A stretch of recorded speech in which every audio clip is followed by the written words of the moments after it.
¿Cuántos dan gloria a Dios? Amén. Amén. Dios. Respire ese aire que Dios le da. Respire profundamente. Se habla de la meditación. En el mundo hay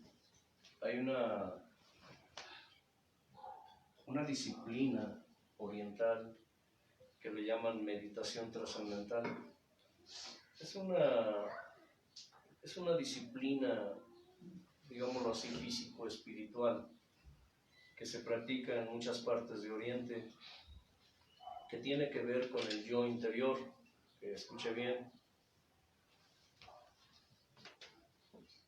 Hace muchos años yo pensaba en eso y decía, bueno, ¿qué tan real puede ser esto en el ser humano? La famosa meditación trascendental. Y déjeme decirle algo. En Oriente, así como se maneja desde la perspectiva humana, desde la perspectiva como lo manejan los seres humanos, es una doctrina de demonios, escuche, desde la perspectiva humana. Sin embargo, escudriñando las Escrituras, nos damos cuenta que la Escritura recomienda la meditación, pero he ahí el detalle. Dice que debemos meditar en Dios, que debemos meditar en su palabra, que debemos meditar en su presencia, que debemos meditar en su alabanza, que debemos meditar en Dios. Y sabe, lo que estamos haciendo trasciende. ¿Qué es trascender? Es algo que, ¿qué, hermano Leo? Algo que va más allá, a un futuro cercano, a un futuro lejano, porque lo que estamos haciendo trasciende. Escuche bien. Así que desde la perspectiva divina, desde la perspectiva de la misma palabra del Señor, la meditación que trasciende, es decir, la meditación trascendental, es algo que Dios recomienda en su palabra. Tal vez ustedes digan, caray, ese hermano está medio loco, tiene unas ideas bien raras, está mal el hermano, habla de herejías y él dice cada cosa, pero no, analícelo. Velos la Escritura y dice, tu palabra era ¿qué? Mi meditación, de día y de noche.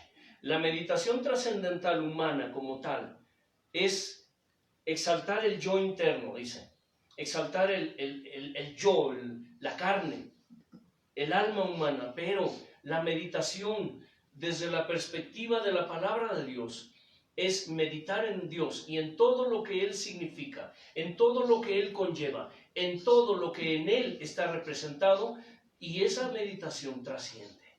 Cuando tú meditas en la palabra, cuando tú meditas en su alabanza, cuando tú meditas en su presencia, cuando te sientas en tu sillón, en tu silla, no sé, en tu banquito, y empiezas a meditar, a pensar en Dios, a reflexionar en su palabra, cuando tú abres su escritura y lees un texto de la escritura, y esa palabra queda aquí y estás meditándola, y platicas con Dios, esa meditación trasciende, ¿cierto?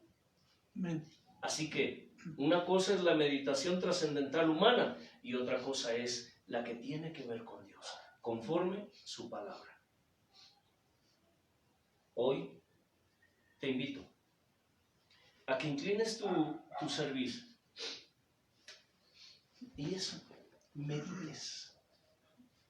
medites en su presencia, medites en su alabanza, medites aún en tu propia vida, Gloria a ti. en lo que Aleluya. hasta hoy tú has hecho Bendito sea en mi Dios y Padre para eterno. Dios, pero también para que tú medites en lo que Dios Gloria a ti, ha Señor. hecho en ti y a través de ti, Gloria a ti. y en todo lo que te rodea, en todo y todos los que en ti están representados. Gracias, Señor Jesús. Hoy, solamente una cosa, pídele a Dios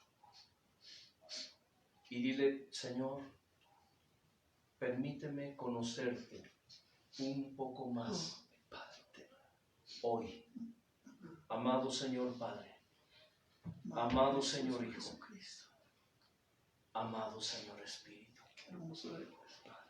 quiero aprender de ti, quiero Santo Dios. aprender a meditar en tu palabra, a meditar en tu presencia, a meditar en tu alabanza, a meditar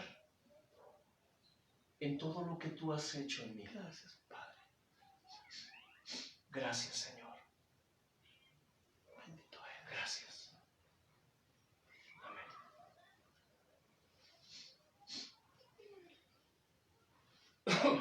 En la mañana me levanté y le preguntaba a Dios,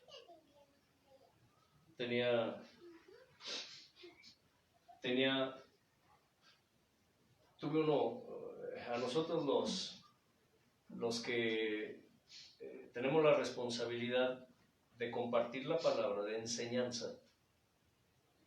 Al menos a mí me sucede, yo no sé si tú me estás escuchando y enseñas o prediques, si te haya pasado igual. Pero a veces nos dan así como momentos de ansiedad, en donde le dices a Dios: Señor, es que siento mi mente, siento mi alma, mi espíritu en blanco, como secos. Todos estos días le estuve diciendo a Dios: Señor, dame tu palabra. Tal vez algunos de ustedes lo entiendan, me entiendan de cierta forma, y quizá otros no, pero es una sensación de ansiedad, a veces angustia espiritual, de decirle a Dios, esperar en Dios para que nos dé su palabra. Y pasan los días y se acerca el momento, en este caso se acerca el día domingo, hermanos Leos, de tener que compartir la palabra, y de pronto te levantas y no hay nada. No es lo mismo enseñar que predicar, siempre lo he dicho. A los de afuera se les predica, pero a los de adentro se les instruye, se les enseña. Amén. ¿Me explico? ¿Por qué? Hay muchos lugares en donde a la gente de afuera se le predica y a la gente de adentro se le sigue predicando. Desgraciadamente, en estos tiempos ha surgido una necesidad, y se dice que ahora los que tenemos la responsabilidad de enseñar, ahora tenemos otro trabajo extra, y es evangelizar a los convertidos, evangelizar a los cristianos, porque hay tanta cosa torcida dentro del pueblo de Dios, que a veces tenemos que volver a los rudimentos de la doctrina de Cristo. A reprogramarlos. A reprogramarlos, por decirlo así, es cierto. A reprogramarlos. Tal vez suene raro, pero vamos a usar términos modernos de la tecnología. Hoy, en el pueblo de Dios, muchos ministros se encargan de programar. Yo recuerdo que cuando el Señor me llamó, hace años, una de las cosas que me decían mi familia, por ejemplo, o los viejos amigos, los que se decían ser mis amigos, y que cuando se enteraron que ahora yo ya era aleluyo, que era evangélico, que era protestante, como nos llaman, que era hermanito separado, etcétera, decían, ¿sabes qué? ¿Sabes qué, carnal? La verdad es que ya te lavaron el cerebro. Al principio eso me molestaba, pero yo llevé eso al altar de Dios, a su mesa, porque me hacían sentir mal eso de que lavarme el cerebro. Y hasta que Dios me enseñó algo, y Él me enseñó que sí, Si Él nos lo lavó, cuando venimos a los pies del Señor, sí, Él nos lava el cerebro. nos reprograma. Y nos reprograma. ¿Por qué? Porque nos lava el corazón, nos lava la mente Les pone su programa con su agua nuevo. viva. Sí. Es decir, la gente sin saberlo, sin darse cuenta, hablan cosas que en la práctica son ciertas. Lo que Dios hace con nosotros es lavarnos el cerebro. Sí. Espiritualmente hablando, sí, nos lavan el cerebro. Nos lava Él el cerebro. Es como cuando se dice de la iglesia perfecta, ¿no? Lo que hemos hablado anteriormente, que andamos buscando la iglesia perfecta y los primeros que blasfeman contra eso son los mismos hermanos, los cristianos. Los que se supone deberían entenderlo son los primeros que dicen, es que a ese hermanito anda buscando la iglesia perfecta. Y los mundanos nos dicen, ¿sabes qué? Es que ya te lavaron el cerebro. ¿Ya? Ahora resulta que ya eres cristiano, ya eres hermanito, ya no crees en santos, en vírgenes, ya no crees en lo que siempre, toda tu vida has creído. Ahora resulta que ya nada más crees en Dios, en la Trinidad. Ahora ya no crees en nada de este mundo. ¿Sabes qué? Carnal, nos dicen aquí, ya les lavaron el cerebro. Y sí, si no hemos entendido bien el llamado de Dios para nuestra vida, eso al principio sí molesta, duele, porque nosotros mismos no hemos llegado a comprender hasta qué punto Dios está haciendo su obra en nosotros y lo que realmente significa. Nosotros, si lo vemos desde la perspectiva de Dios, desde la perspectiva espiritual, sí, ya nos lavaron el cerebro. Pero no nos lo lavó el pastor, no nos lo lavaron los hermanitos, nos lo lavó, ¿qué? El Señor. Su sangre.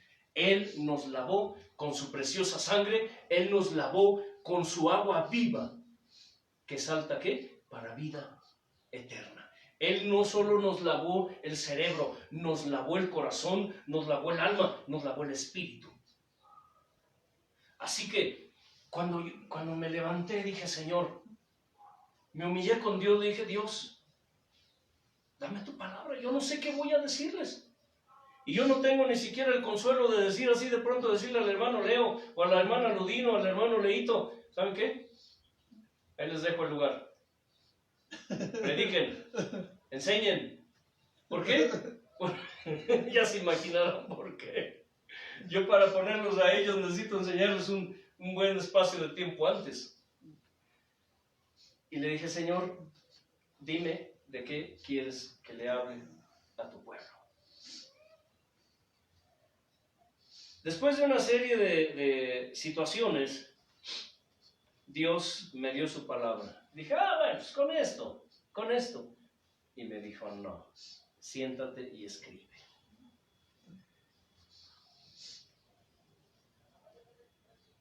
Ustedes saben, los que siguen, por decirlo así, entre comillas, siguen la página Mi Pensar y Mi Sentir, el gran yo soy, que aquí no le acariciamos la orejita a nadie.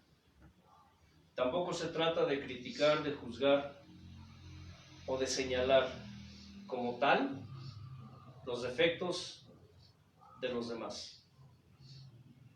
Aquí Dios se encarga de enseñar su pensar y su sentir. Porque Él es el gran yo soy. Palabra necesaria. Palabra que dice la Escritura quebranta. Muchos, nosotros lo sabemos, no están de acuerdo con lo que se enseña aquí. Pero hemos aprendido una cosa. Aquellos que no están de acuerdo, por lo regular, son aquellos que se rebelan a Dios y a su palabra. Dios quiere darte una palabra hoy, referente a un tema de gran importancia y de gran relevancia, tanto para el creyente como para el pueblo de Dios, o la iglesia, como tú lo quieras llamar. Este tema tiene que ver, y se titula así, la tibieza espiritual. Estos días vemos y experimentamos una serie de cambios que se están dando en el pueblo de Dios. Apocalipsis 3, del 14 al 21 nos habla de ello, pero primero quiero dejar en claro una cosa. Si ustedes se dan cuenta, en el libro de Apocalipsis,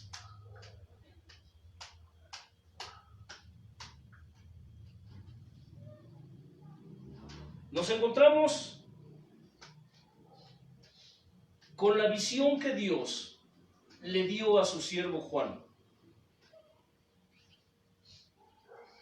Lo primero que hizo fue enviar saludos.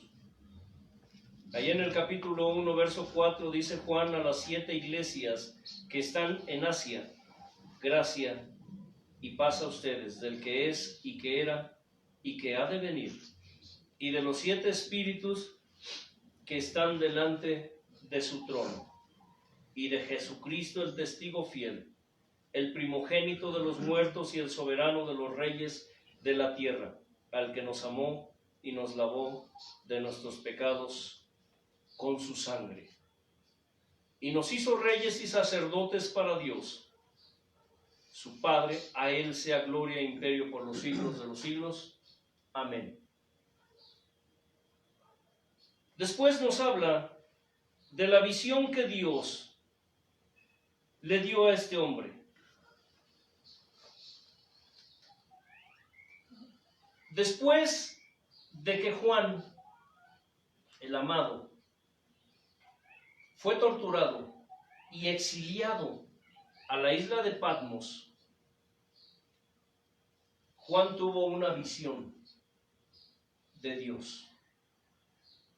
El ángel del Señor se le apareció y le dijo: Juan, escribe, escribe.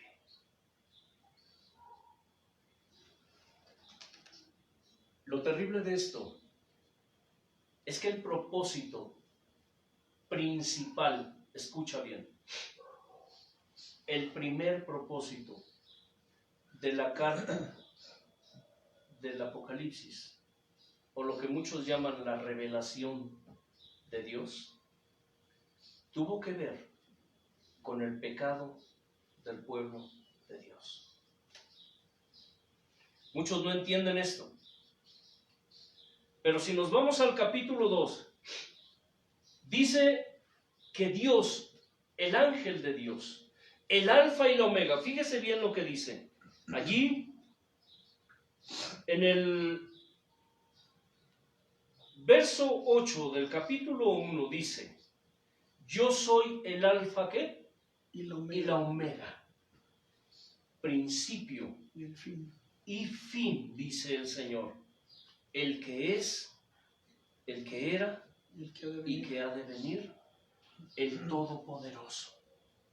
Para aquellos que niegan la divinidad de Cristo, aquí el que está hablando, ¿quién es? El Señor Jesús. No está hablando el Padre, tampoco está hablando el Espíritu Santo, está hablando el Hijo. Dice: Yo soy el alfa y el omega, el principio y fin, dice el Señor, el que es, el que era y que ha de venir el Todopoderoso.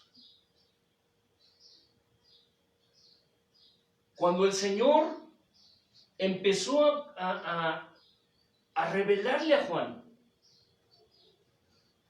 el motivo de su visión, el principal, fue para enviar un mensaje, ¿a qué? A las 7 iglesias que estaban en Asia.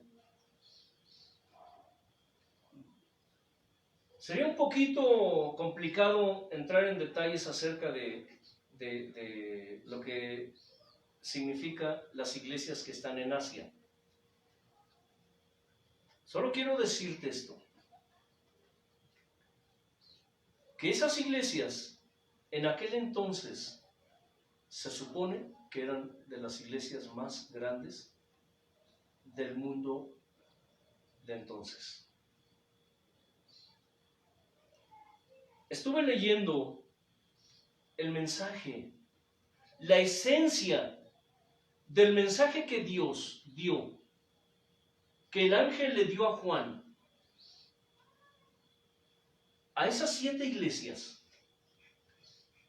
Y una de las cosas que vi, que me encontré, es que cada una de esas iglesias tenían un enfoque especial. El mensaje que el ángel estaba dándole a Juan acerca de cada una de esas iglesias tenía un punto agudo, por decirlo de esta forma.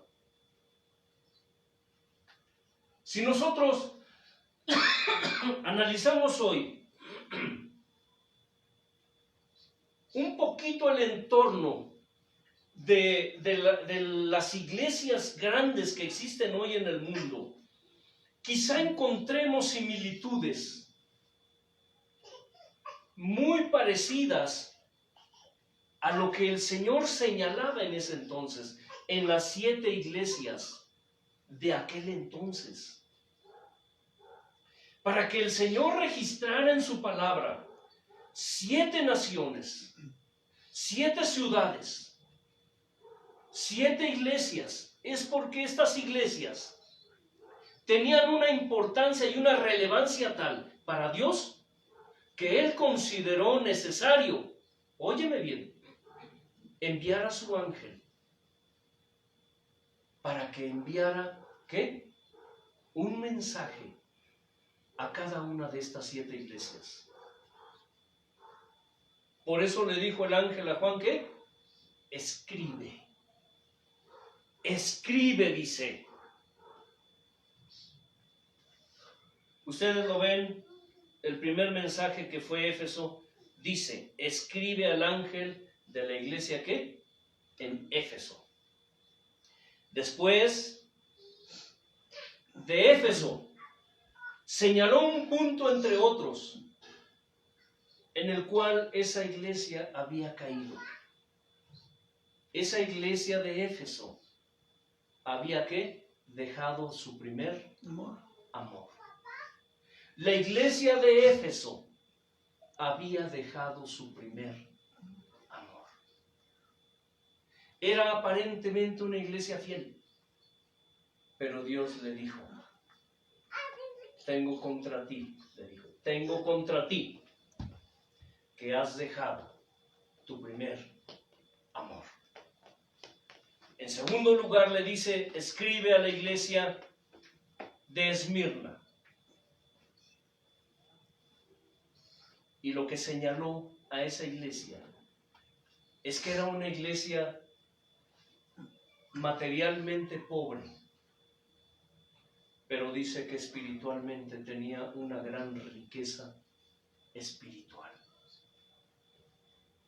¿Sí?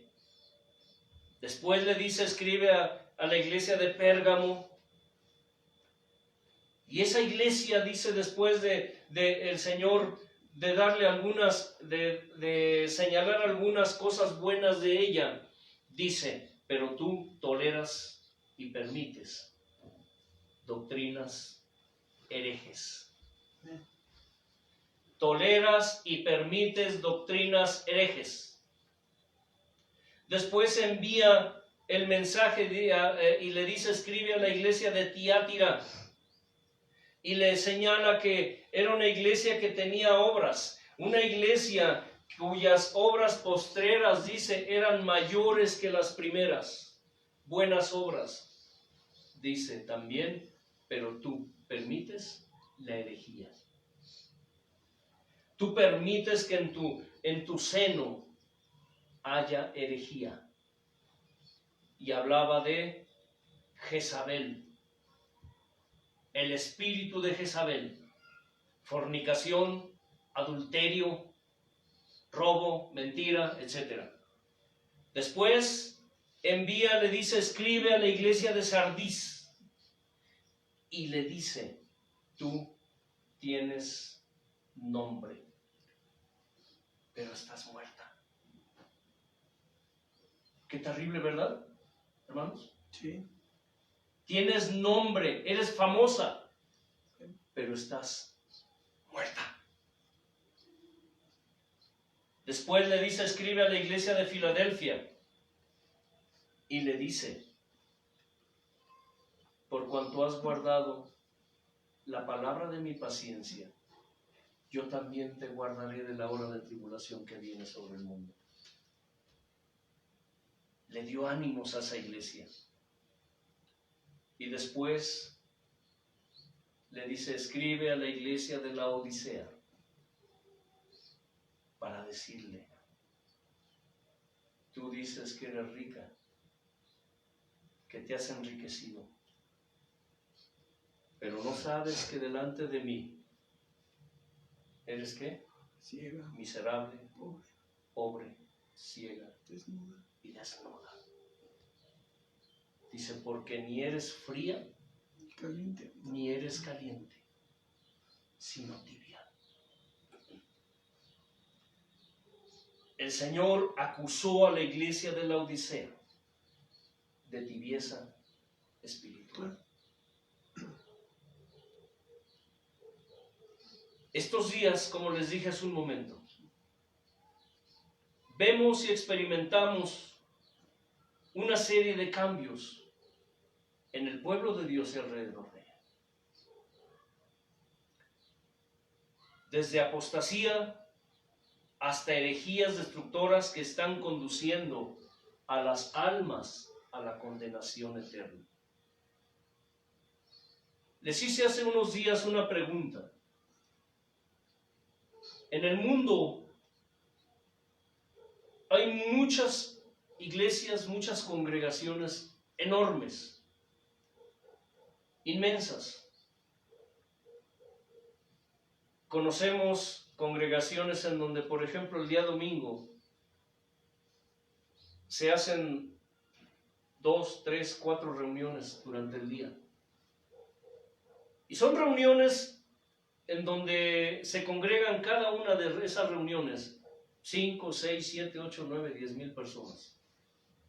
Estamos hablando de una membresía enorme, en grupos tremendos. Hay movimientos a nivel mundial, cristianos, entre comillas, en donde vemos la inmensa cantidad de almas que pertenecen a ese movimiento. Yo siempre le he preguntado a Dios, Señor, ¿cuánta de esa gente realmente es salva? ¿Cuántas de esas almas realmente te conocen? ¿A cuántas de esas almas realmente tú te has revelado a sus vidas?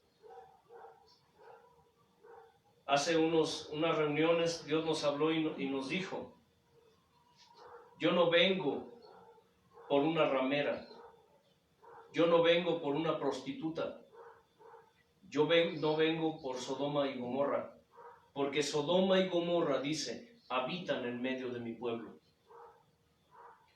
Es una realidad eso, que Sodoma y Gomorra habitan en medio del pueblo de Dios. Y yo le preguntaba a Dios, Señor, ¿Cuánta gente realmente somos salvos? Ese día lo dijo claramente. Si yo viniera por mi pueblo ahora, no me llevaría a nadie, dijo. Tal vez a ti se te haga muy exagerado esto, pero si Él lo dijo, es porque es verdad. Si el amado viniera por su pueblo, ¿qué cosa se llevaría?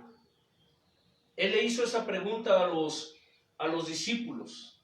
Les dijo, pero cuando venga el Hijo del Hombre, ¿hallará fe en la tierra? Cuando venga el Hijo del Hombre, ¿hallará fe en la tierra?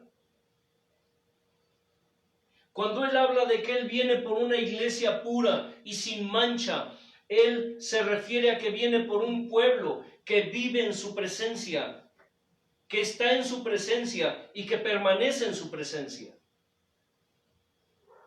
Un pueblo fiel, un pueblo que está entregado y consagrado, no al 50, no al 60, no al 90, no al 99%, al 100%.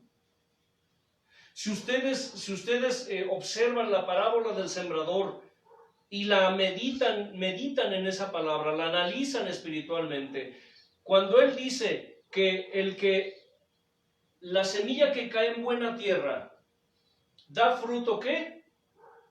¿Al qué? Al 100 por 1. Él habla del 100. Él habla de que el fruto que debe dar la semilla que fue sembrada en su pueblo, en sus almas, debe dar fruto al 100 por 1. Y que ese fruto tiene que permanecer en santidad, tiene que permanecer en lealtad, en pureza. Tiene que permanecer en la presencia de Dios. Él habla del 100. Él no habla de un porcentaje mínimo de 100. Cuando Él venga por su pueblo, Él vendrá por una iglesia ¿qué? Pura, sin mancha y sin arruga, ni cosa semejante. Hemos visto cómo es que Dios en estos tiempos está hablándole una y otra vez a su pueblo de diversas formas. Dios no está ni permanece indiferente, Él no permanece quieto, Él no permanece impávido ante lo que está sucediendo en su pueblo en la actualidad. Aunque muchos dicen que Dios nos deja, dice, Dios nos deja que hagamos lo que se nos dé la gana, que Dios no interviene en los asuntos de los humanos. Eso no es cierto. El libro de Hebreos, en el capítulo 1, verso 1, dice, Dios, habiendo hablado a los hombres a través de ¿qué? De muchos medios y de muchas formas, ahora nos está hablando a través de su Hijo. Sin embargo, vemos a través del desarrollo de lo que hoy conocemos como la iglesia, como conocemos como el pueblo de Dios, cómo es que cada vez el pueblo se va desviando una y otra vez, y cada vez más se desvía de la verdadera, óyeme bien, escúchame bien, de la verdadera palabra de Dios. Cada vez es más notorio, cada vez es más evidente el alejamiento del pueblo, el alejamiento de la iglesia, de la presencia de Dios. Estaba viendo un ministro muy famoso, pastor muy famoso en muchas partes del mundo. Miles y miles y miles de personas lo siguen. Este hombre vende cosas ungidas, vende prendas de vestir, vende agua bendita, y yo le estoy hablando de personas cristianas, entre comillas. Lo que más me asombra es la reacción de la gente. Publican que pidan su agua bendita, que pidan su prenda bendecida, ungida, y que a través de esto, tus problemas económicos, hermanos, tus problemas de salud, tus problemas morales, sentimentales, tus problemas matrimoniales se acabarán. ¿Te das cuenta? Hace un tiempo este hombre a mí me envió un mensaje y me dijo: hermano, Dios me mostró que tiene una palabra para ti. Yo lo invité a que viera la página. Jamás me volvió a hablar. Vemos cómo tanto lobo rapaz que hoy en día está engañando al pueblo de Dios, engañando a las almas, y los están desviando hacia la perdición. Vemos cómo las almas cada día se alejan más y más de Dios. Cuando hablamos de cantidades, cuando hablamos de iglesias, de grupos, de denominaciones, de movimientos religiosos, nos damos cuenta que la mayoría de estos movimientos no enseñan la sana doctrina. Y la gente vive por vivir, y la gente sigue a estos movimientos, y la gente sigue a estos hombres y mujeres que los están conduciendo como ovejas al matadero. Y sin embargo, les decía, ¿cómo es que Dios está hablando una y otra vez a su pueblo? Él está hablando a sus almas para que se vuelvan de sus malos caminos. Por eso es que la Escritura nos enseña que el pueblo de Dios perece. ¿Por qué? Porque le falta conocimiento. Estos cambios que se están dando, o situaciones que se están dando, Dios está levantando gente que está predicando, que está enseñando la sana doctrina. Son realmente pocos. Y por lo regular son gente rechazada, son gente que nadie quiere escuchar. Porque la forma de pensar que tiene la gente hoy es que solo busca su propio bien, es que solamente busca lo que le conviene, lo que le gusta. Les decía en una ocasión, ¿por qué la gente sigue a los ministros apóstatas? ¿Por qué la gente sigue tanto a los ministros que predican del evangelio de la prosperidad? Y los ministros dicen: recibe tu milagro, y recibe tu casa, y recibe tu coche, y recibe tu trabajo, y recibe tu cuenta bancaria, y recibe esto, y recibe el otro. Y la gente dice: sí, recibo, amén, amén, amén, amén. Y la gente pareciera que está embobada, pareciera que está enloquecida, están ciegos, están sordos, siguiendo este tipo de ministros. Sin embargo, Dios está hablándole hoy a su pueblo de diferentes maneras. Todo lo que está sucediendo en nuestra sociedad, terremotos, plagas, enfermedades, pobreza, tienen el propósito de llamar Dios a su pueblo. Dios está llamando a su pueblo al arrepentimiento. Dios está llamando a su pueblo para que despierte la conciencia. Dios quiere despertar la conciencia de su pueblo, para que su pueblo, primeramente, antes que el mundo, se convierta de sus malos caminos. A veces decimos: vamos a transformar el mundo. Los cristianos vamos a transformar al mundo. Pero ¿cómo podemos transformar al mundo si nosotros no hemos sido transformados? ¿Cómo podemos enseñarle a la gente que Dios es real, que Dios transforma las vidas, si nosotros no hemos sido transformados, no hemos dejado que Dios nos transforme? ¿Cómo podemos nosotros decir que Dios perdona nuestros pecados si nosotros seguimos viviendo ¿qué? En delitos y pecados. El Señor hace un llamado a su pueblo, cuyo propósito y objetivo es la exhortación, la corrección y la disciplina de una serie de errores y pecados que se practican en el pueblo de Dios. Tal vez a muchos no les gusta escuchar esto y no están de acuerdo. Hay mucha gente que no está de acuerdo. Porque no, dice la Escritura que sus ojos están vendados para que no vean, sus oídos para que no escuchen, y su corazón, dice, fue engrosado para que no se conviertan de sus malos caminos, ni haya para ellos sanidad. Pero la verdad es que hoy en día Sodoma y Gomorra viven en medio del pueblo de Dios. A muchos no les gusta escuchar esto, ¿cierto?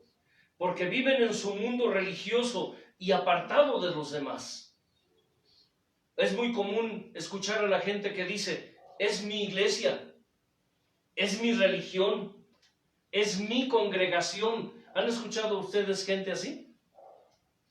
Es mi pastor. Y las ovejas dicen, es, ¿qué? Mi pastor. Y el pastor dice, son mis ovejas. Otros dicen, no juzgues. Ay, hermano, ¿cuál falsa doctrina? Estás loco. Lo que pasa es que tú eres un fanático.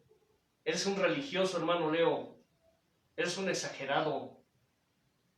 Siempre andas buscando la iglesia perfecta. Y hay otros que dicen, ay, no es cierto. Dios no habla así.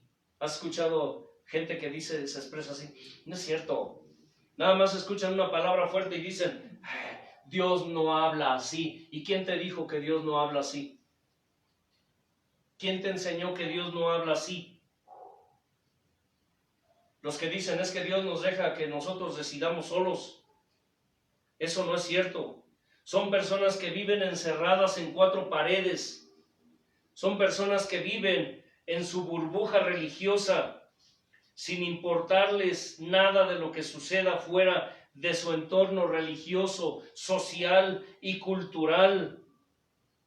Dice la Escritura en Tito, capítulo 1, del verso 5 al 16, cómo esto es algo que ya en aquellos tiempos se manifestaba. Esto es algo que ya en aquellos días se empezaba a gestar dentro del pueblo de Dios. Una serie de deficiencias, una serie de errores, una serie de pecados. Dice de la siguiente manera, cuando Pablo le envió y le ordenó a Tito, su hijo en la fe, escucha, era su hijo en la fe, y le dice, por esta causa te dejé en Creta, para que corrigieses lo deficiente. Hoy hay mucha gente que tiene, el cristianismo para ellos es más bien una forma social. La iglesia para muchos hoy en día es como un club social. Realmente no han visualizado ni han dimensionado la diferencia entre lo que es la iglesia, entre lo que es el pueblo de Dios y un club social. Dice, por esta causa te dejé que en Creta, para que corrigieses lo deficiente y establecieses ancianos en cada ciudad, así como yo que te mandé. El que fuera irreprensible, marido de una sola mujer, y tenga hijos creyentes, que no estén acusados de disolución ni de rebeldía.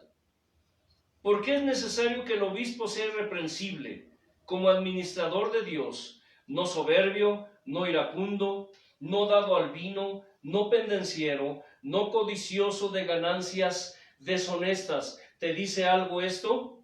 Sino hospedador, amante de lo bueno, sobrio, justo, santo, dueño de sí mismo. Carambas, retenedor de la palabra fiel, tal y como ha sido enseñada, para que también pueda exhortar con sana enseñanza y convencer a los que contradicen. Porque hay muchos contumaces, habladores de vanidades y engañadores, mayormente los de la circuncisión, a los cuales es preciso tapar la boca, que trastornan casas enteras, enseñando por ganancia deshonesta lo que no conviene. Uno de ellos, su propio profeta, dijo: los cretenses, siempre mentirosos, malas bestias, glotones ociosos.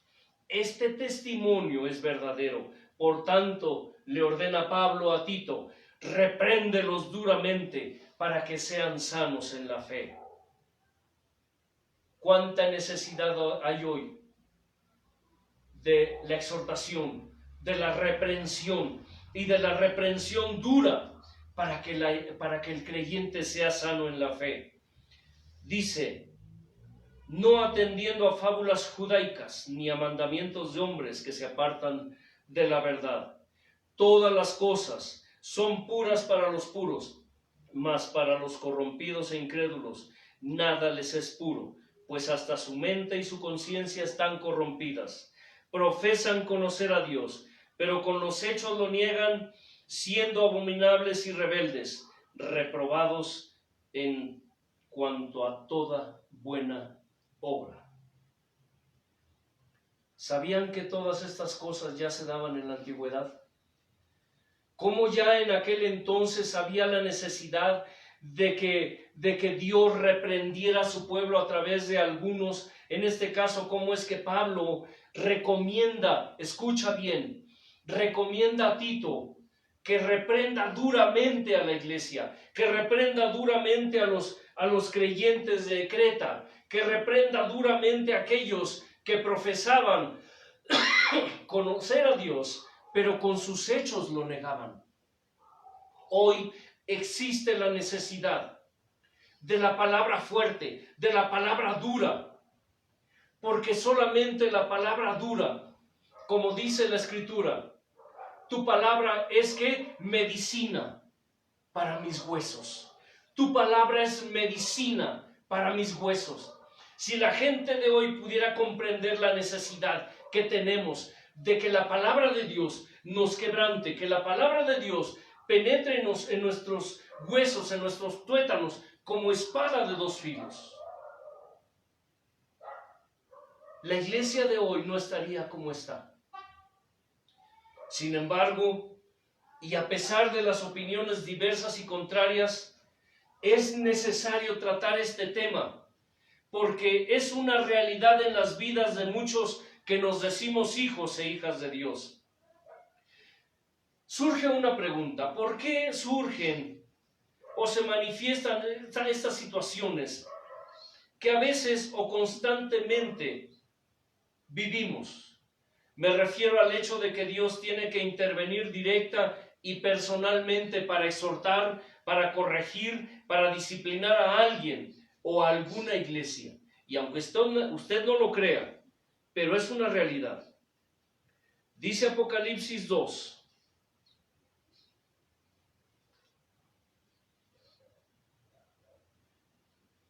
Perdón, es Apocalipsis 3. Dice así, en el capítulo 3, verso 14 en adelante: y escribe al ángel de la iglesia en la Odisea: he aquí el amén, el testigo fiel y verdadero, el principio de la creación de Dios, dice esto: yo conozco tus obras, que ni eres frío, ¿qué? Ni caliente. No eres frío, ni eres caliente. Quiero que pienses en esta palabra, porque esta palabra puede ser para ti.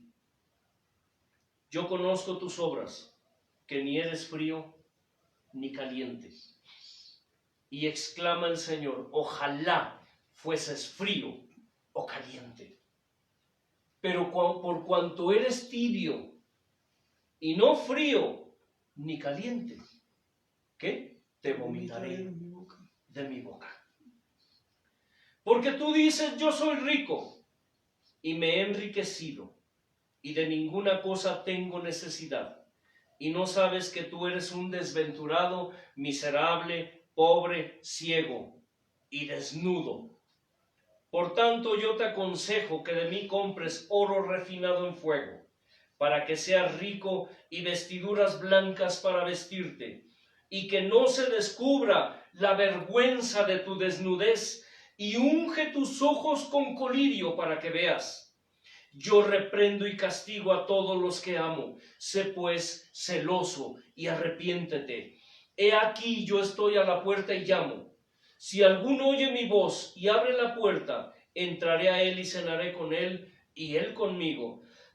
Al que venciere, le daré que se siente conmigo en mi trono, así como yo he vencido y me he sentado con mi Padre en su trono.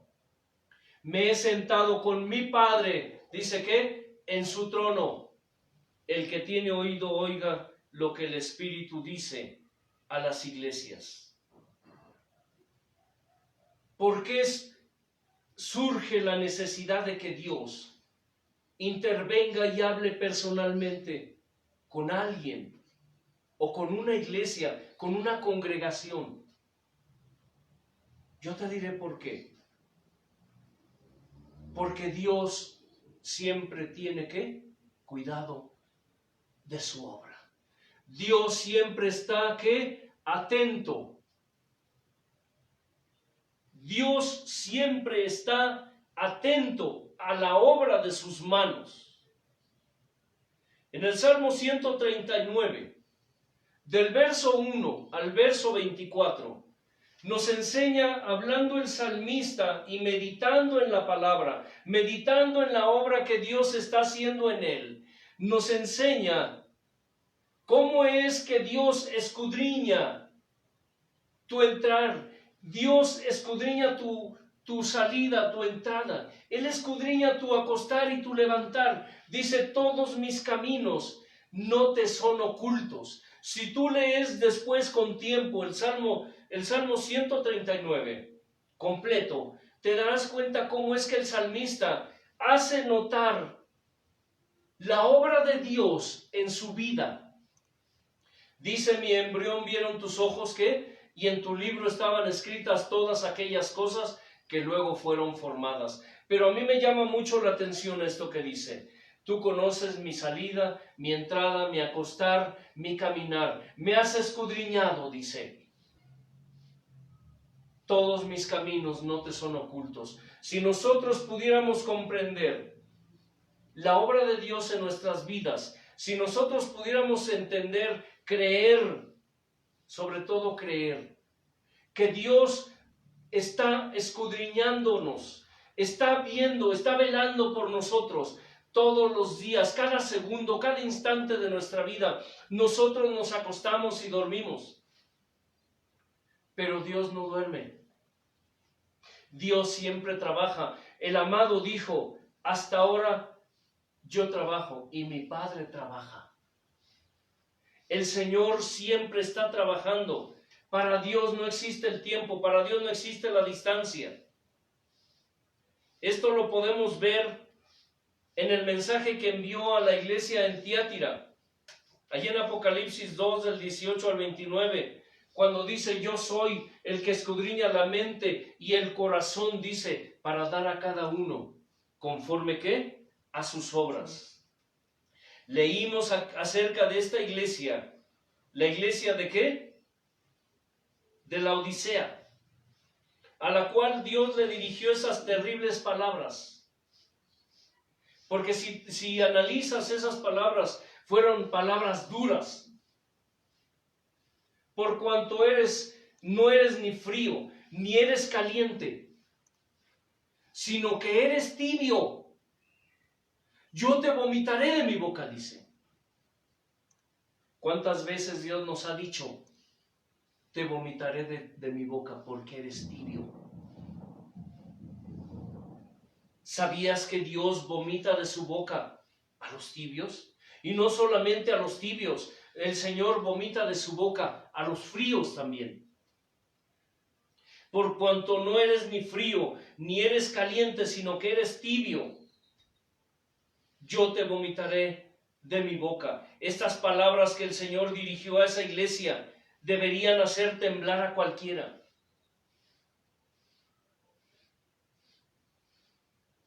Algo que tú debes pedirle a Dios cuando tú ores es que debes decirle a Dios: Señor, pon en mí temor, pon en mí, ¿qué? Temblor, pon en mí reverencia ante tu palabra y ante tu presencia. Hoy la gente ya no tiene temor, hoy mucha gente ya no tiene reverencia, hoy mucha gente ni siquiera tiembla ante la presencia de Dios. Por eso la Escritura dice que Él abomina, que Él aborrece a los profanos, a los irreverentes. Hoy hay mucha gente que es irreverente, mucha gente que es profana, que ensucia los altares, ensucia aún a la misma presencia de Dios en sus vidas. Ya la gente no siente el mismo temor que mucha gente de antes. Dice,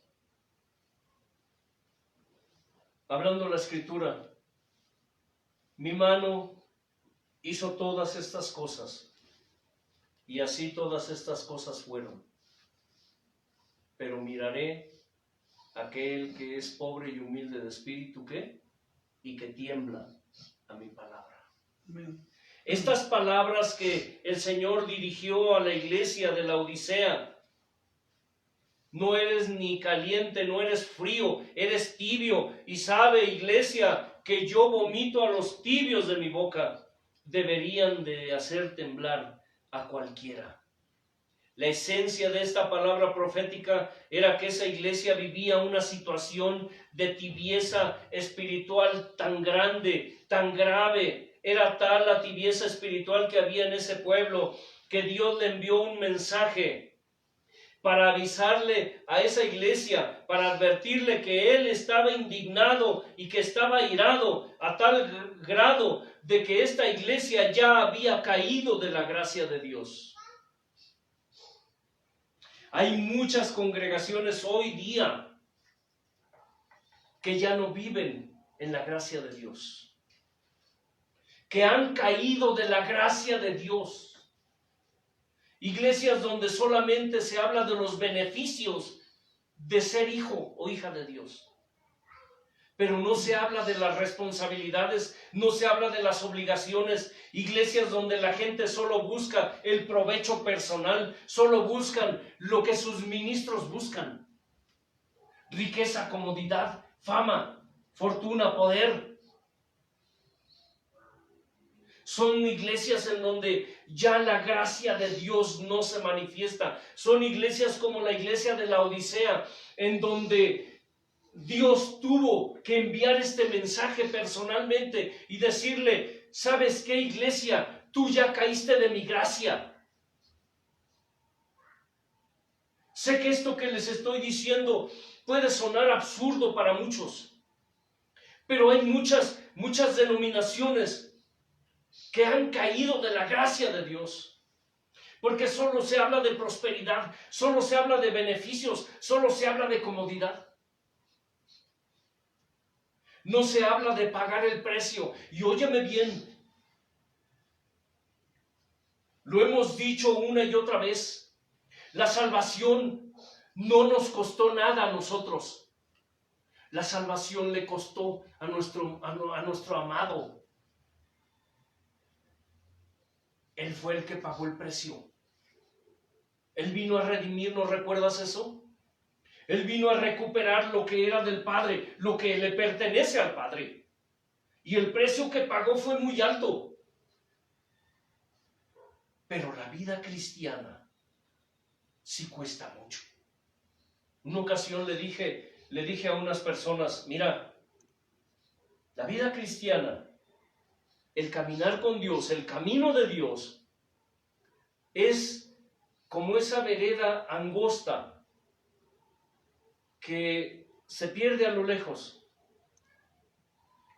Arriba, miras hacia arriba, un cielo azul, miras hacia los lados, muchas flores, se ve bello.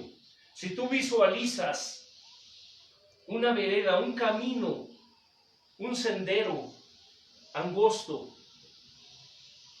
y lo visualizas en tu mente, y ves que arriba hay un cielo despejado, un cielo hermoso, azul, limpio, con nubes blancas como algodones, y a tu izquierda, a tu derecha, miras cómo está bordeado de flores, de plantas hermosas, de árboles frondosos. Hay árboles frutales, qué bello. Puedes caminar y estiras tu mano y tomas un fruto y tomas otro fruto. Tomas una flor, tomas otra flor. Pero te das cuenta que el piso está, ¿qué? Sembrado de espinas y ¿qué? Y abrojos. Hay piedras en el camino. Y les decía a estas personas, el caminar con Dios, el ir por el camino, por la senda antigua, el ir por la vereda angosta, el camino angosto, es así. Es un camino hermoso, angosto, pero hermoso. Pero sembrado, ¿qué? De espinas, de abrojos y pedregales. Hay muchos obstáculos. Si los creyentes, los cristianos de hoy pudieran comprender eso, se darían cuenta que la vida cristiana cuesta mucho. Porque aunque nosotros no nos costó nada la salvación, y escucha bien, si tienes oídos para oír, oye. A nosotros no nos costó la salvación, pero la vida cristiana sí nos puede costar mucho. Porque la vida cristiana cuesta mucho.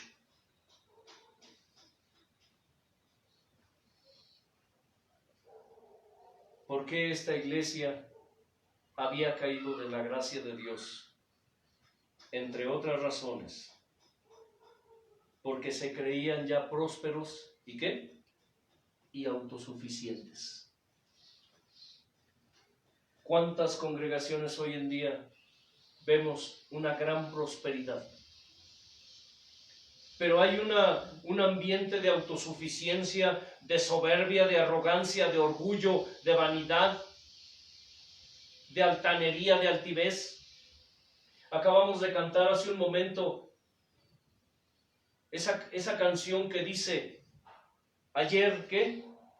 Hablé con él y le noté un tanto triste.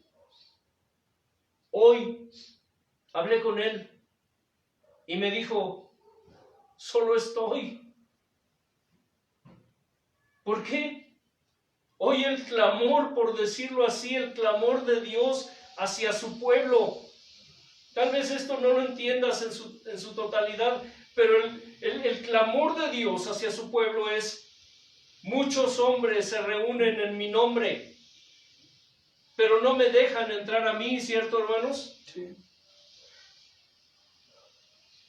Y te explicaré por qué. Muchos se reúnen en mi nombre, pero no me dejan entrar. Muchos hablan de mí, pero no me dejan hablar a mí. ¿Entiendes por qué el temor a veces que en lo personal me invade? Yo le digo, Dios, yo no quiero hablar mi palabra, yo quiero que tú hables. Y es algo que cada predicador, que cada maestro, que cada profeta, que cada evangelista, que cada apóstol debería entender. Que muchos se reúnen en su nombre, pero no lo dejan entrar a Él. Que muchos hablan en su nombre, pero no lo dejan hablar a Él. Por eso es que en muchos lugares la palabra que según es palabra de Dios, es palabra muerta, es letra muerta. Es palabra que no tiene vida. Por eso se ve en la gente que no hay un cambio. Por eso se ve en la gente que siguen siendo supuestamente dentro de la iglesia, siguen siendo y haciendo como eran y como hacían en el mundo.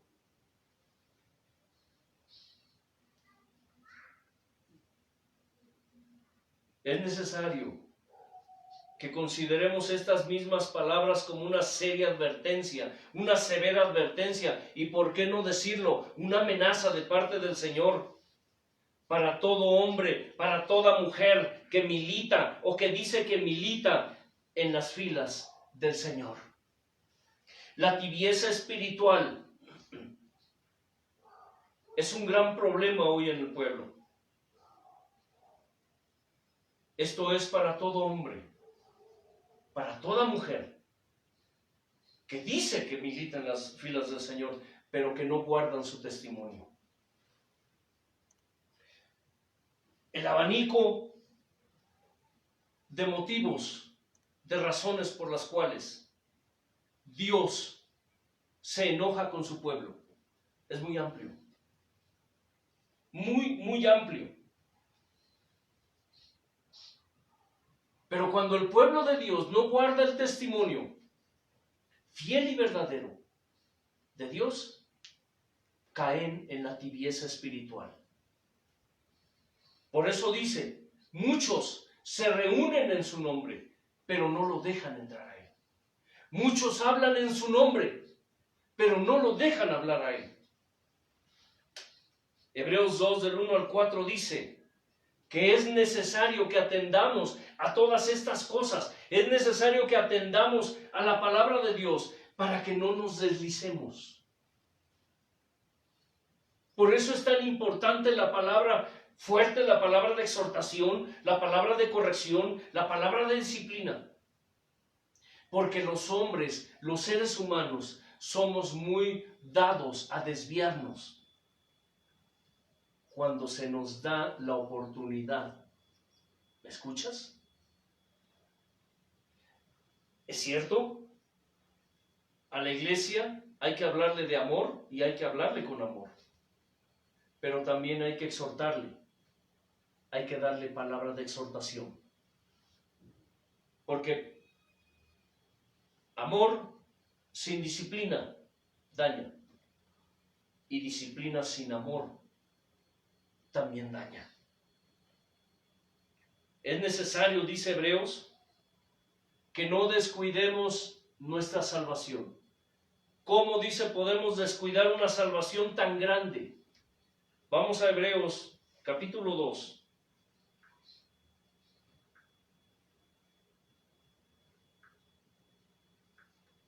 Dice así, por tanto, en el verso 1, en adelante, es necesario que con más diligencia atendamos a las cosas que hemos oído, que no sea que nos deslicemos. Aquellos que dicen que no, aquí dice la Escritura, que es necesario que nosotros atendamos con más que diligencia. ¿Qué es diligencia? Atención, prisa, con más que diligencia, con más atención, prontitud, diligente. Cuando dicen de una persona, esa persona es diligente, está diciendo, esa persona es movida, es atenta, es rápida, hace su trabajo, pone atención en lo que está haciendo y lo hace bien. Por eso es que nosotros debemos, ¿qué? Ser más, hermano Leo, diligentes, es decir, poner más atención. Si tú eres de esas personas que escuchas la palabra de tus ministros y te vas y jamás abres la Escritura, o quizá el maestro, el ministro, te dio una palabra de exhortación, pero así como sales de la reunión, llegas a tu casa y ya se te olvidó. o simplemente eres negligente. Negligencia es lo contrario, el extremo contrario a diligente. Negligencia es, era para el hermano Leo. No, yo ando bien. Diferencia. Indiferencia, apatía. Ajá. Eso es ser negligente. Aquí en México, ¿cómo les decimos? Los clásicos, ¿qué? Vale gorros. Vale gorros. Aquí en México. Cuando una persona escucha o se le dice, se le exhorta, se le trata de instruir, se le hace ver sus errores, no les interesa, les da igual. Aquí en México les decimos, los clásicos, ¿qué? Me vale. Yo no sé si en tu país usan esa expresión. Sabemos que estas publicaciones, estas transmisiones llegan a muchos países. Yo no sé si en tu país conozcan esta palabra. Me vale. O me da igual. O me da igual. O no me importa. Aquí me vale es sinónimo de no me importa. Me da igual. Hasta el ademán, me vale. Muchos cristianitos, muchas cristianitas hacen eso. Me vale. Ese hermano siempre habla de lo mismo, siempre dice lo mismo. Ese hermano, todo le parece mal. Para ese hermano todo es pecado, todo es malo. Todo es malo, todo es malo. Sí, hay gente que dice así. Y sin embargo, eso no cambia la realidad, dice, porque si la palabra dicha por medio de los ángeles fue firme, y toda transgresión y desobediencia recibió justa retribución, ¿cómo escaparemos nosotros si descuidamos qué? Una salvación tan grande. ¿Cómo escaparemos nosotros si descuidamos una salvación tan grande? Esto tiene que ver con lo que el Señor le dijo a la iglesia. Dice, por cuanto no eres ni frío ni caliente, sino tibio, ¿qué dijo? Yo te vomitaré de mi boca. Y aquí vuelve a reiterar esto. ¿Cómo escaparemos nosotros si descuidamos una salvación tan grande? Para aquellos que dicen que la salvación no se pierde, no importa lo que hagamos, no importa a dónde andemos. Salvo, siempre salvo, la palabra nos enseña cómo, ¿qué? Escaparemos nosotros si descuidamos una salvación tan grande. ¿Cómo? ¿Cómo piensas escapar si vives en tibieza? Y si dice la palabra, dice el Señor, que Él a los tibios, ¿qué? Los vomita de su boca. Qué terrible y espantoso que Dios le hable hacia sus hijos. Es terrible. Pero ahí está. Aquí está escrito. No lo dice el hermano Antelmo, no lo dice el hermano Leo, tampoco lo dice la página Mi Pensar y Mi Sentir. Lo dice Él. Ese es su pensar y su sentir, hermanos. Amén. ¿Cómo escaparás si descuidas una salvación tan grande? Si eres frío, si no eres caliente, o si no eres frío, o no eres ni caliente, dice, pero eres ¿qué? Tibio. ¿Cómo piensas escapar? Estás descuidando tu salvación. Esa salvación que le costó sangre, que a ti no te costó. Cierra tus ojos. Inclina tu cerviz. Esto es introducción de lo que significa la tibieza espiritual. Aleluya, Padre. Hay mucho más. Gloria a tu nombre. Ahondaremos en este tema porque el Señor te quiere decir algo. El Señor quiere decirte algo, quiere hablarte, pueblo. A ti que hace tiempo ya no sientes nada. A ti que todo te da igual. A ti que la palabra ya no te quebranta. Ya no te hace llorar. A ti que no sientes ni temor, ni reverencia, mucho menos sientes temblor ante su presencia, ante su palabra. Quiero decirte hoy que tengas cuidado. Tal vez estás a punto de ser vomitado de su boca. Sin embargo, Él te está dando la oportunidad para que reconsideres, para que recapacites en lo que estás haciendo. A ver, que veas si en verdad has permanecido en la fe, si en verdad has sido fiel con Dios, si en verdad estás viviendo la fe que predicas, que dices que has creído. O si solamente eres del montón, si solamente eres uno más, si solamente eres un congregante allí donde vas, alguien que tienes un lugar allí, solo calientas un asiento. Escuchas la palabra, pero la palabra no surte efecto en ti.